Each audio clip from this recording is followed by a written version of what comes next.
Sykes with Betraeus. What bands or artists inspire you playing or writing? Like I listen to loads of different types of music, as much as I can.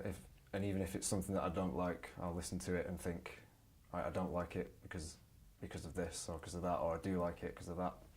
So I try and keep getting inspiration from loads of different styles and artists. But going back to when I first started out, it probably talking like Jimi Hendrix, Metallica, kind of like guitar, like heavy rock, metal music, guitar music that got me into playing really. Jimi Hendrix, Metallica, and then started to get progressively heavier. I remember my friend Sam, he was housewarming I was at last night, lent me Burn My Eyes by Machine Head. Oh yeah. And I put it on, and I listened to it all the way through, and it finished, and I was like, I felt offended it was that heavy. Like, whoa, what was that? I want to play it again. I don't know what that was, but I want to play it again. Yeah. Just like remembering hearing something so heavy for the first time. So, and then again, getting more and more heavy into death metal and finding bands like Opeth got me into the more melodic side of stuff. That's what actually made me want to start singing and playing guitar properly, was when I first heard Opeth. Yeah. Because of Mike's vocal style. His growls and his cleans are just like sick, so that inspired me to start singing properly. My favourite gig that we did was probably Download Festival, just for the size of it. I really enjoy doing the big stages.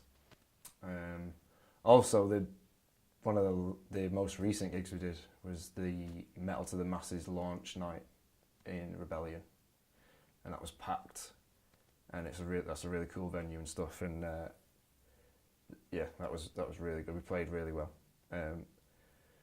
But yeah, for the sheer size of it, and it was always kind of like a dream to play a big festival when we did Download, and obviously when we've done Bloodstock as well. But we played the same day that year. The lineup was insane. It was like Opeth, I think Devin Townsend was on, Fear Factory, Gojira, Meshuggah. It was an insane lineup. We did the Jaeger stage as well, like a stripped back acoustic set. That's inside the main arena. Yeah. And Meshuggah were like sound checking over us, trying to do like an acoustic set. So you could just see like boom in the background, because it's like just offset from the main stage where it was. Changes each year like slightly, but yeah. So Bloodstock's always awesome to play. It's probably my favourite festival. When's your new album due for release? Do you have a name for it? The new album is going to be called Endeavour, and it'll be released this year, probably summertime. With our EP, it had been finished and printed and everything was done for about a year before it actually got out, but it won't be that long this time. But that was because the label picked it up. So as soon as you get affiliated with a label, you can get bigger gigs, you can get booked on tours easier, you can get put on to booking agents and management, because it's like a recognised thing. You've kind of reached that, even though it didn't really change much for us personally in the band. Like, we were just the same 4 guys going playing metal, but you do get treated differently. Like, I remember the first time we'd turned up to a gig after we'd announced we were signed, and we played Download. I think it was on our tour, and like we were getting paid and given our rider before I'd got out of the van, whereas before you used to chasing payments and or not getting paid. So what can your fans expect from the album? What have you done differently from your EP Towards the Sun? The sound, basically our sound has become a lot more, how do you say it? Like our sound, we've been working together, and we've written this album together as a band, whereas most of the stuff on Towards the Sun, me and Eddie kind of wrote. It was already kind of written, and it was ideas that we'd had for years, and then when the lineup was in place, we managed to get it together and kind of show the other guys what it was, and then we made songs out of it, whereas everything's been written as a band kind of thing. It's definitely a step a big step in the right direction after towards the sound closer to like our sound. How do you write this band? What does each member bring to the table? The general way our songs come out is Eddie is a riff machine, so he's always got like millions of ideas and riffs and stuff. I'll go and write with Eddie, so I'll have an idea, another riff that fits with his, or sometimes we kind of both write. The best riffs I find, we kind of write them half and half, because we've got different like writing styles. And then we'll structure it together. Then we'll take that to Eddie, Paddy and Ben, and they'll come up with their own parts. And like I said, when you're playing with good musicians, there's no point trying to write for them, because when you get to a certain point, when the way you play your instrument is like the way you talk, it's kind of you're only going to play your way. I think that's what we're finding now writing as a band. It's like we all put our stamp on it kind of thing, and then it becomes the band sound. Was it just the music got you into playing? Was there something that grabbed your attention? When I was growing up, my brother played guitar, and he's like 10 years older than me. And when he went to uni, he'd left his guitar in my room. So it was like, it needs to be used. And my dad's always been into like rock music and stuff, and he plays guitar and harmonica. Yeah. So he gave me a few lessons, and there was actually a guy across the road where we lived, who was a guitar teacher, and I went for a few lessons with it. I went for like a year, probably lessons off him, 2 years, and I just like completely fell in love with music. I just used to play it all the time. Come home from school and play guitar all night, or before school as well. And it was just my life for about 5 years non-stop, as I was, because I wanted to just be able to play the songs that I was listening to. And it took me almost a week. This was before I used to like download songs and then to see if I liked it, and then I'd go and buy the CD. And it took me almost a week to download Master of Puppets, just the song, on dial-up internet. Yeah. And I remember like when you could download it and you could listen to it where it had downloaded up to. I just remember like, oh my god, this song's amazing. Hearing each section, and yeah.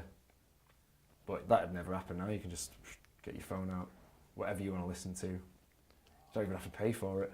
So what equipment do you use, and why? Well, I've been using Engel amps for about 9 years now. I think I bought that. Yeah, 9 years. So that's the main head that it's the only head I've ever used actually with the Betraeus stuff. And when I've been doing like session and function work, I've got an Engel Screamer actually, a little one. And I've used Orange and Laney and stuff, but I always end up coming back to Engel. I think just for the functionality of it, they work and they do things. They've got 4 channels. They've got 2 master volumes, so it's like everything you need ready to go. Built-in noise gate as well. And it's that kind of sound. I really got into that tone listening to like Jeff Loomis out of Nevermore. He used Engel, I think, yeah, and Schecter guitars. And so it's like EMG pickups and Engel combination. It's like brutal tone, but you can hear everything they're playing, but it just sounds like immense. And that's why I use the Agile. I was looking for 7-string guitars. I didn't really want an Ibanez because everyone plays Ibanez. Schecters I played, I didn't really. Nice guitars, but I just didn't feel like it was for me, kind of thing. And this is kind of, I would say, in between the two. Yeah. Really good. Just never let me down, really. Yeah. And then for the effects, currently using the TC Electronic G Major. So we use all the tone from the amp and then all the like effects from here. So that does all the delays, reverbs, compression and stuff, and that also controls the channels on the head. So it's all linked up to a MIDI pedal. Technology-wise, then, is there anything else you kind of use apart from like the guitar effects? Do you ever use like a laptop for triggering things, or do you use vocal effects? That or is anything like that? no, that's something we've talked about and going to look into. I know quite a few bands that do. Actually, a lot of bands are doing it now. A lot of the younger bands are doing a lot of stuff with backing tracks, which I'm not overly keen about because they don't need it, I think. And a lot of time it's being overused. Like there'll be parts like the song's just got so much going on, and it's like if that backing track wasn't playing, the band would sound completely different. So I always kind of think if you can make that sound as just you guys turning up and playing what you're doing, that's the whole kind of idea behind it. It's not karaoke playing to backing tracks, but that's just my kind of opinion. But I do, when it's used right and subtly, it's cool, it's good. Vocal effects wise, again, the cost of stuff, and I have looked into a few different vocal effects things. Probably the Helicon. I think it's TC Electronics' sister company that make it. So I've used them for years, so probably look at getting one of them for like reverb and delay on the vocals. So where do you generally take lyrical inspiration from? Lately, just the state that the world's in at the moment is ridiculous. And this album actually had started to write it as we were going to do like a fictional concept, and like some kind of, it was going to be at the start some kind of a human that was put into a machine and became like part, like a self-aware kind of thing, and he became he started to exist in like the fourth dimension, like something that isn't around now. But he started to become so powerful that he was controlling stuff that was going on. But then a lot of the ideas that are like really dark concepts I was coming up with have started to come true, like that governments are doing now. Like you get all this, WikiLeaks coming out with the hacking scandals and trying to bug people and listening to you on your phone, watching you through the cameras and stuff, trying to control people and brainwash people. I was like, this is actually, there's no need for me to try and make something up that's bad when there's evil things going on right now. So let's just sing about that and try and let people know that it's not good.